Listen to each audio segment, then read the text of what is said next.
Hey, this is Kurt Ballou from Godcity Recording Studio. On February 3rd and 4th, I'm going to be teaching a free live streaming online class at creativeLIVE.com. A lot of people were asking about my guitar and bass tones. I'm going to talk a lot more about this stuff in the online class, but today we'll just do a quick demo about a bass tone.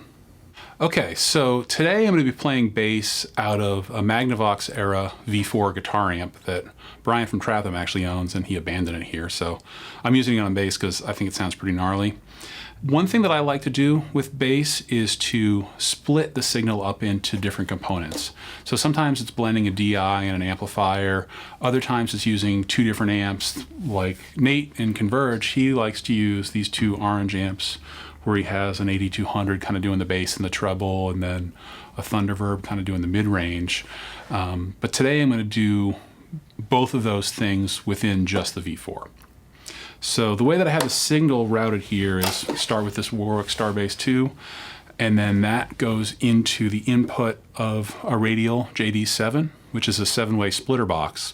And I like using this because it gives me control of the polarity of the outcoming signal, as well as a ground lift for each output. So coming out of the JD7, we have one cable that's just the clean signal from the bass going into input 1 on the V4, which is controlled by volume 1 here. The labels have all worn off on this particular amp, so you don't really know what it is unless I tell you. So volume 1 is the clean signal. Also coming out of the JD7 from another output is a signal going through this regular ass Boss overdrive distortion pedal that my buddy Rob Davis kind of tweaked out for me. And that goes into input number 2 on the V4 with its own volume control. The EQ controls are shared between volume 1 and 2, but using the two separate inputs allows me to blend my clean and distortion at the amp. Some pedal manufacturers are smart enough to put a blend control on the actual distortion pedal. There's not one on this pedal, so I'm doing the blend at the amp.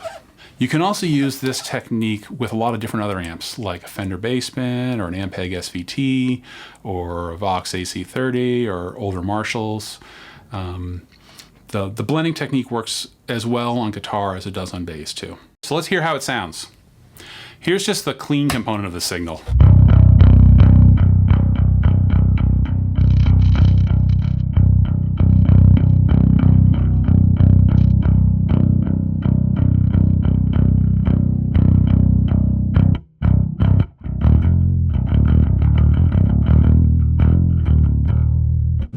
All right, so with that, I'm just looking for some punch and a little bit of clack.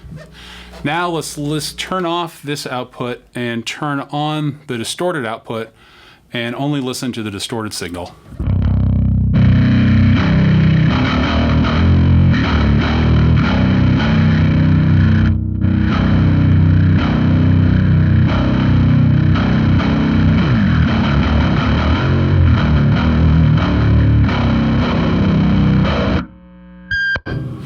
All right, so that's the clean and distorted signals on their own. Now let's hear them together.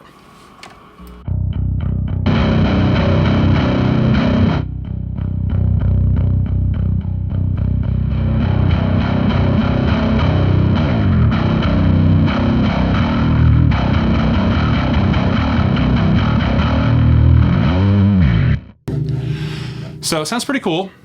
One thing I've noticed when blending signals is that a lot of distortion pedals actually invert the polarity of the incoming signal.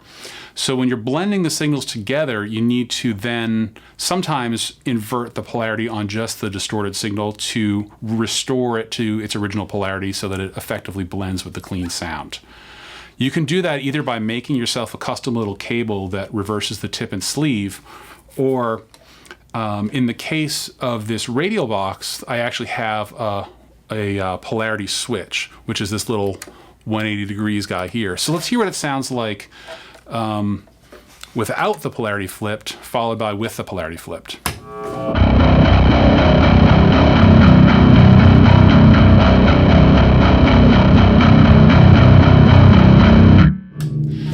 You can really hear a difference in the bottom end.